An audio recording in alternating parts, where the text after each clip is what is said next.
r/ask Reddit. What's something your employer did that instantly killed employee morale? Banned smartphones in the break room to force us to talk to one another and build camaraderie. Ends up we didn't like each other that much. How is that allowed? It's your break, they can't force you to do anything on your break, can they? That's not technically true. Employers can ban their employees from anything. I got fired from a factory for violating their smoke-free workplace policy, which extended to tobacco use at home. To aid in enforcement, employees were also banned from off-site lunch breaks. This was in Illinois in 2014-15. No raises or bonuses this year due to company performance, but I will make it up to you by taking the whole company to the lake for a trip on my new 30-feet boat. Business had been running for 3 years and many of the employees had been there from the beginning without getting a pay rise. After some requests, the company announced that there would be a review of everyone's pay, called in each worker to discuss. Basically, they had decided to pay every employee the same amount. This meant that a few got a raise, most stayed the same, and some, who had negotiated better at hiring, had their wages reduced. Needless to say, most employees were unhappy. 2 weeks later, the three brothers who owned the business bought themselves 2 new cars and a second-hand Rolls-Royce. That was a real slap in the face.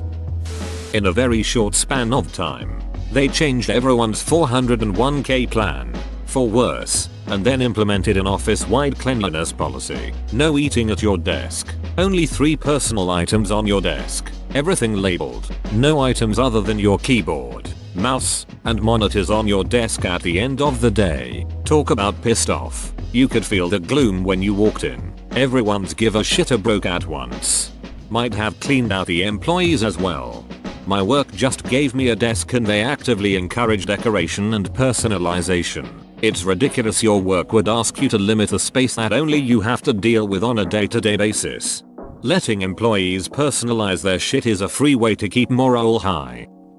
Large factory, not unionized. Each department clocks in at a different place, mainly that department's break room. My department clocked in across the facility from the main entrance, which meant it took about 15 minutes to walk from the front door to where you clocked in and out at, and another 5 to walk from that entrance to the parking lot. There was a side exit that we would use, however, that literally cut that walk down from 20 minutes to 3. Since our department was right next to the parking lot, management decided that all employees must enter and exit through the same door, which meant we had to walk all the way down to the main entrance and then back around to our cars. There was so much rebellion from the employees in our department that they had to bar the door shut with 2 X4s. Jokes on them.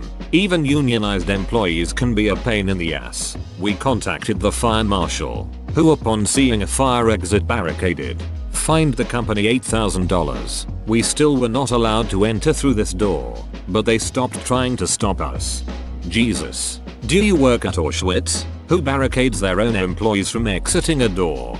Harris and Plank, owners of the Triangle Shirtwaist Factory.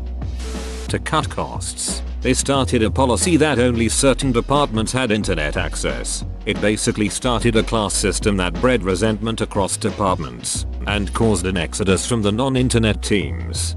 The internet. I have heard tales told of this precious and rare commodity, but if you ask me, they're just legends made up to pass the time and fill the children with awe and wonder.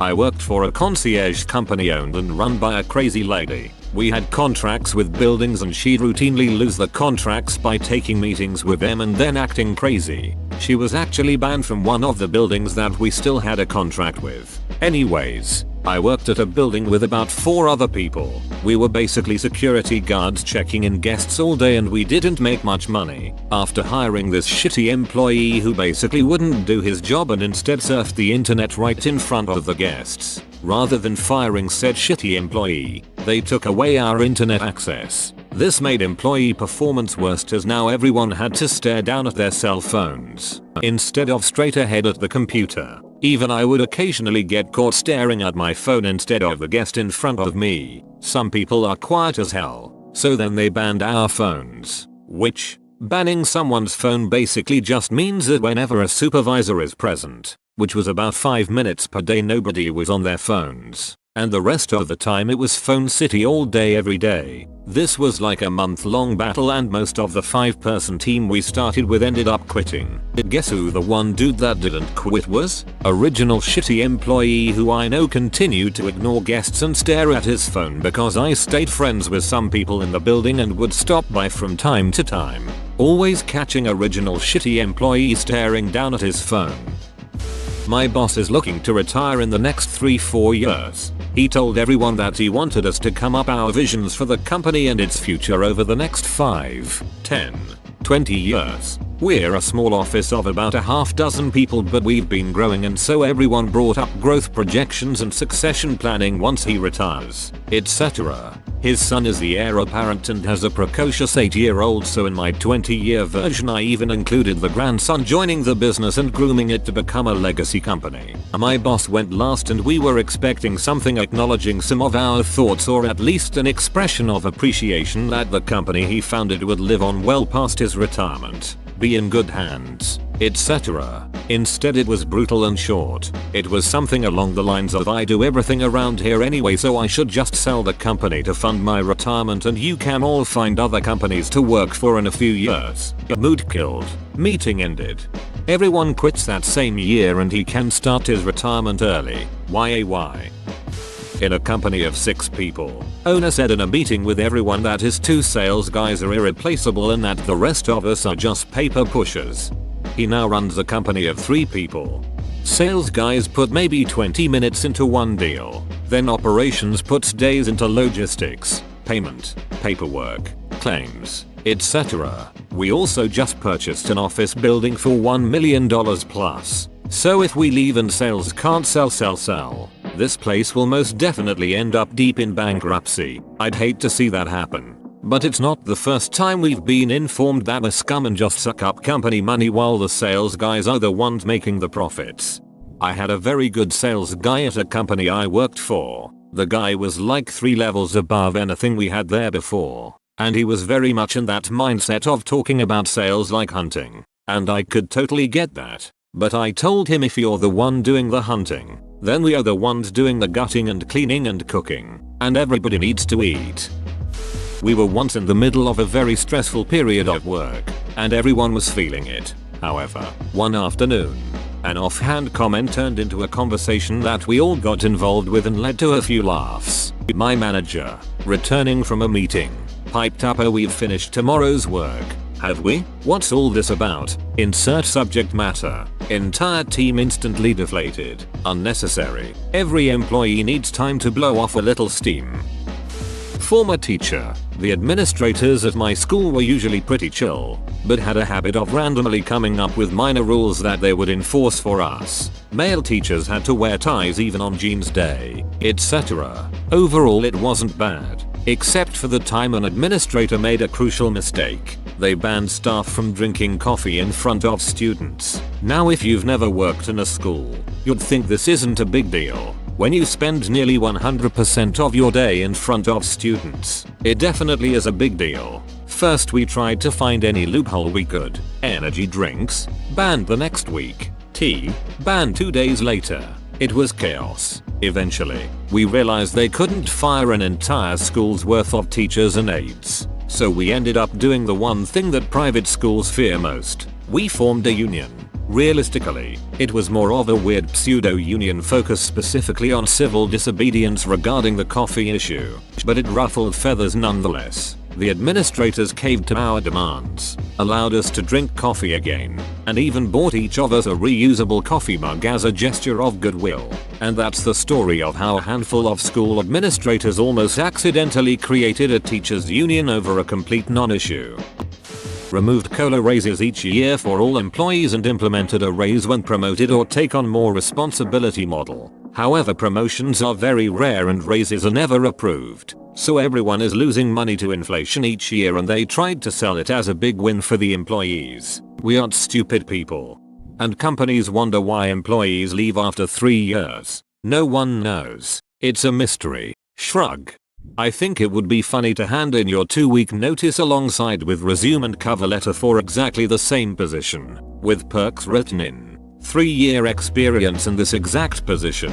Only request readjusted salary on the interview. Oh, and if asked why you left your previous job, my employer refused to adjust salary for inflation.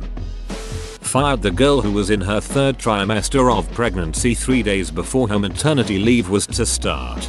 My wife was let go after she announced her pregnancy to her manager, and approximately when she would need maternity leave, she was told that they'd rather replace her than deal with a pregnant employee and all that goes with that. A well-worded letter from our attorney got her 1 year's severance and 2 years medical coverage for her and the baby.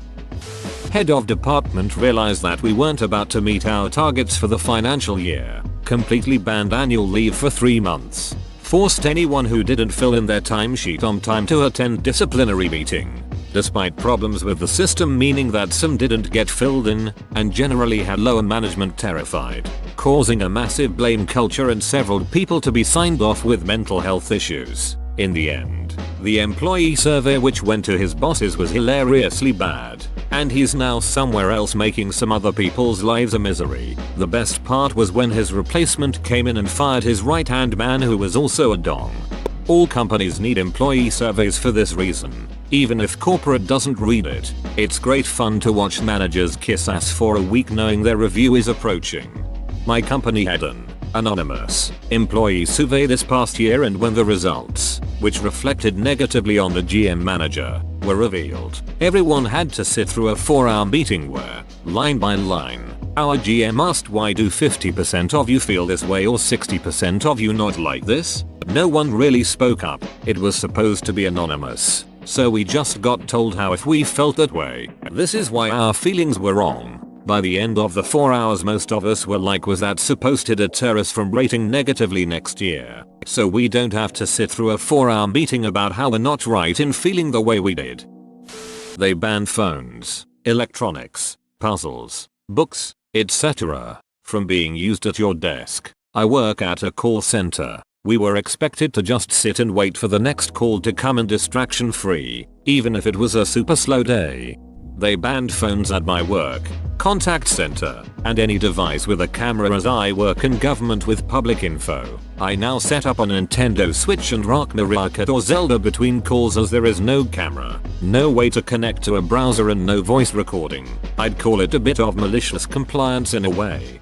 As someone who has worked at a few call centers, are they nuts? That work can be mind-numbing. You need something in your hands while you repeat the same instruction for the 400th time.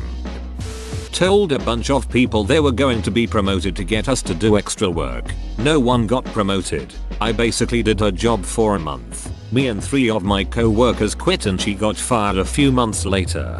My job has been doing that to people including me. They pass people over for promotions and say, but if you do all this extra stuff it'll look good for the next one. Meanwhile managers promote their friends basically. Had a boss everyone loved. Then she got transferred to another store and the new guy that replaced her decided the schedule that we'd all gotten used to needed to be shaken up. He posted the next week's schedule that was completely different than it had been under the previous manager. Got a bunch of complaints from people saying they can't work X days or Y times, and it seemed he was receptive since he took that schedule down. Then suddenly bam, he just reposted the same exact schedule and said duck everyone. Oh. We had some people calling in sick from time to time under the old manager, but this new manager has pretty much half his crew every single day calling out because of his shitty tactics. Here's the first thing to learn about being a good manager. You don't need to shake things up for people to be better workers. You don't need to put your mark on anything if it's working just fine the way it was. A grocery store I worked at for just about 4 weeks or so in 2000 did that. The manager, who primarily employed high school seniors like myself, would state your employer is your #1 priority. You work for them, not the other way around. I don't care about whatever teenager/high school things you have going on. If you can't work the shifts I want you to, I don't want you to work for me. Only job I straight up walked out on after he told me I couldn't get off for my own graduation. That's the best. I love it when employers try to be shitty to high school students. They never realize that high school students don't need them at all. They still live with their parents and most of the time don't have any bills to pay. Maybe just a car payment and going out to eat if you're unlucky. Plus just about anyone will hire a high school student since they are usually willing to work for next to nothing. Put up a poster that said complaining is like vomiting. You feel better but everyone around you feels sick. The morale was already bad but it was just a shitty way to take a hit at upset employees rather than do anything positive. Complaining is like vomiting. Something caused it to happen. And it's best to figure out why and change it so it doesn't happen again. I was one of a large number of programmers working on a project at CSC. We had a deadline coming up in a couple months and they overpromised to the client and then asked us all to work extra hard to meet the deadline. And asked us to work 50+ hour weeks. Which we did, and then some. Some of us put in 70-80 hour weeks to meet this deadline. But once that deadline was met, suddenly there was another deadline they needed to meet. And another. People got tired, had lives to lead, and scaled back on their hours. Most of us were still working 50-60 hours a week, but not a lot more than that. Once they realized we weren't killing ourselves on their project any longer, there was an all hands meeting where the managers told us that they were incredibly disappointed in our lack of professionalism because so comparatively few employees were now working more than 50 hours a week. One of our harder workers stood up and said, "Look, I have 3 kids. I'm driving an hour into and out of work every day. I'm taking care of my family. I'm trying to get presents for Christmas, write out Christmas cards, decorate and clean the house for everyone we're having over for the holidays. I'm having a really hard time just getting to 50. And the manager looked at her and sneered. If it wasn't Christmas, it'd be because it's Easter,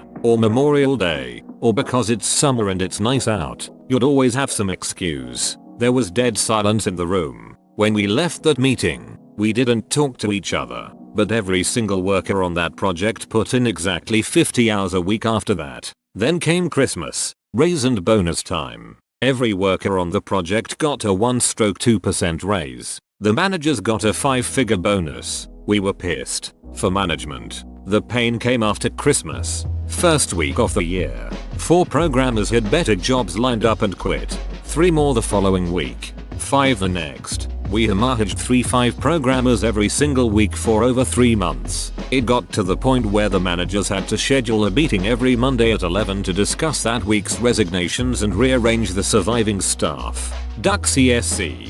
Hello fellow tortured soul from CSC. I was one of the unfortunate ducks who worked at the benefits call center. I was there for 3 years out of pure necessity after being laid off from my job as a junior size admin.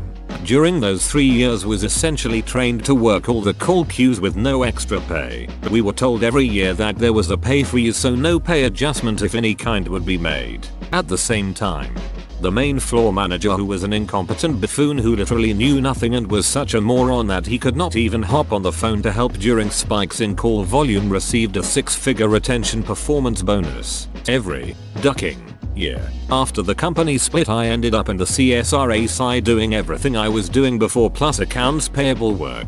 No increase. Nice. I lost track of how many times I contemplated taking off my seatbelt and plowing into the back of a 16-wheeler at 80+ miles per hour on my way to work. After asking for a raise and essentially being told to be happy I have a job and shut up, I started teaching myself front-end web technologies and took a front-end bootcamp course. I was essentially working 100+ HR weeks between work, school, and trenching myself shit I found interesting in the web space. I was able to leave a few months later and I have never been happier. The real kicker: when I started my new job, I started as an intern. I was making more money working 1/5 as hard and with 90% less responsibilities as a duck-ing front-end intern. So to conclude, as you so eloquently put it, Duck CSC started firing people by lining 2 up at a time and seeing which one they prefer to keep on. Didn't matter if you were there for 20 years or 2. Also hiring management from outside and not promoting within, which means the new managers have no knowledge of anything that company does in terms of ethics, procedures, or employee status. It has turned this clique type environment into every person for themselves. Very toxic. I once had a retail manager who sent out a memo that we worked so hard and did such a great job this month that she gets a bonus. That went over like a lead balloon. Worked in a deli years ago and the manager promised us a no-holds-barred barbecue at his place if he got his bonus for the deli performing well. He got his bonus and, surprise surprise, we got nothing. Apparently the wife wanted the bonus for their kids' private school fees. Doug, you suck. At an airplane factory, managers started rationing gloves, hairnets, masks, and trash bags at the same time. We had to go on a 12x6 work week. Like that was gonna make up for the increase in labor. I used to work in healthcare and, as a student, in different production plants where you needed gloves because everything was hot or dirty or because everything had to be very clean. When I started a new job in any of these fields, I swear you could get a good estimate of productivity and job satisfaction as soon as you saw how the glove situation was handled. If you cut costs by going cheap on that kind of protective gear, you don't care for your employees, and they know that.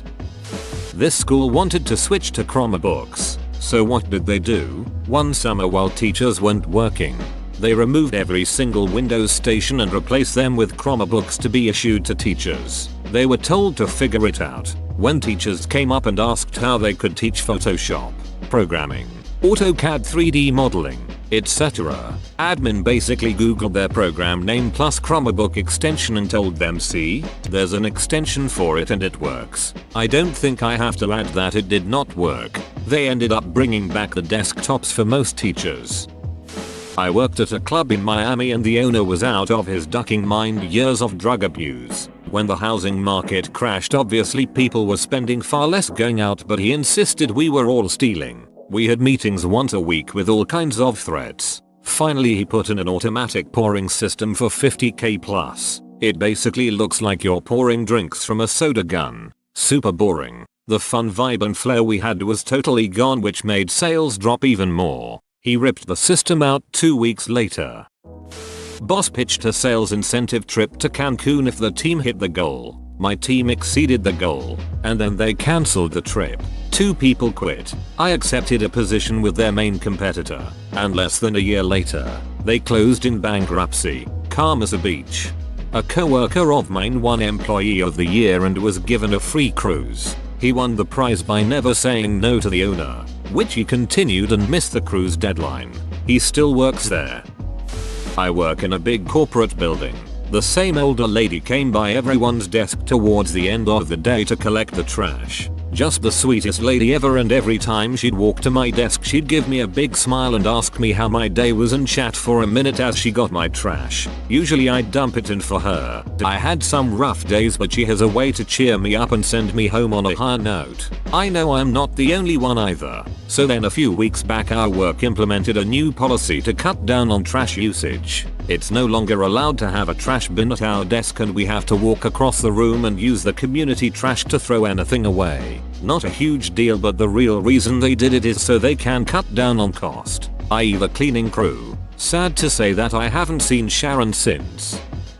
Regarding how employees will travel between Site A and Site B, what if something happens to their kids? They will need a way back here, and sharing one vehicle between 8 people makes that difficult. They won't want to come back. They'll stay and work. No. Parents will 100% not care at all about what's happening at work when somebody calls and said there's something wrong with their kid. We don't need to invest in group transport. Then we bought a company van that employees don't like.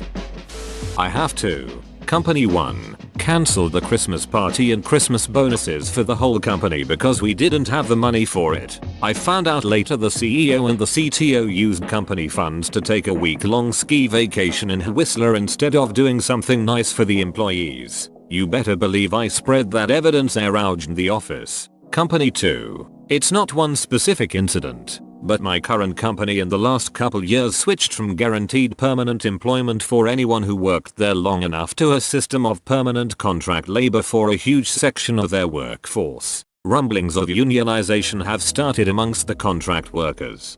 I can do you worse. Company consisted of something like 1,200 employees at the time, and rented out a big conference center for a Christmas party. At the opening of the party, the CFO was giving opening remarks and asked, expecting cheers, if everyone liked their Christmas bonuses. He got booed.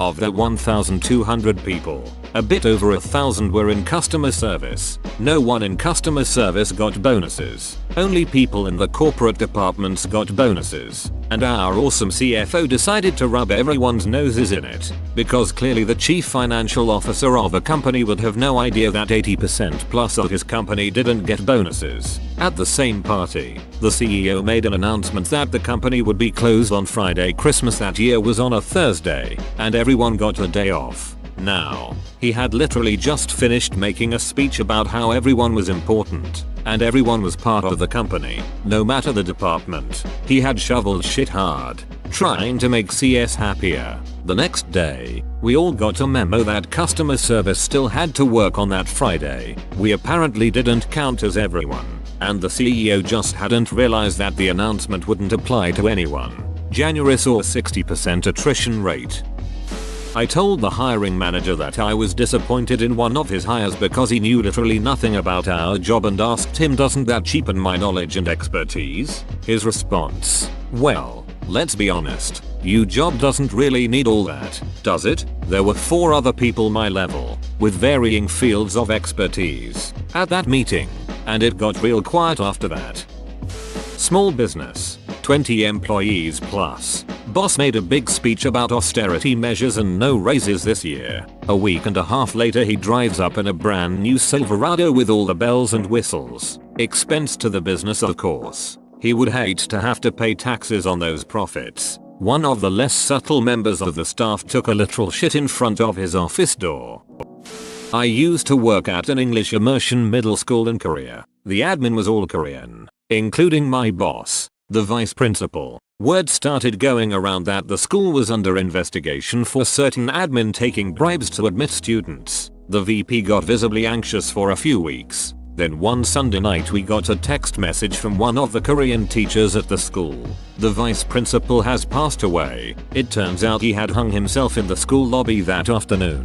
The teaching staff still had to be at school the next morning even though classes were cancelled for several days. I remember walking into the school and seeing a custodian mopping the spot where the VP had been hanging. Morale tanked pretty hard for a while. Telling employees that they are going to fire you if you don't make more sales. Then when someone quits, tell them no, that was just motivation. We were never going to fire you.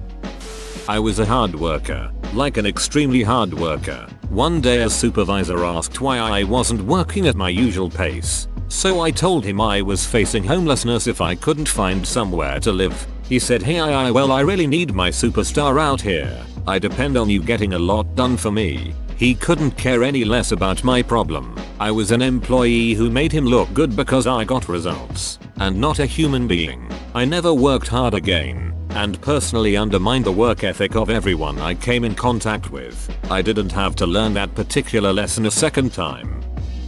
I work part-time at a university library while I attend school. I sit at the checkout desk information desk. My boss, after one of us not saying goodbye to her one night, decided that us college students don't know how to sit at a desk and answer basic library questions. So now she sits down there every other hour and criticizes our every move. When it's the middle of summer and only 7 people are in the library. Shit like this makes me want to quit my ducking job. We can't even read a ducking book at the desk at the library. It made me realize that she takes this shit way too seriously, and that has made me care even less. Whoa, you made it to the end? You're a ducking beast. I'll cut you a deal. Smash like and subscribe for more curated content, bruh. It's free and that's a great price.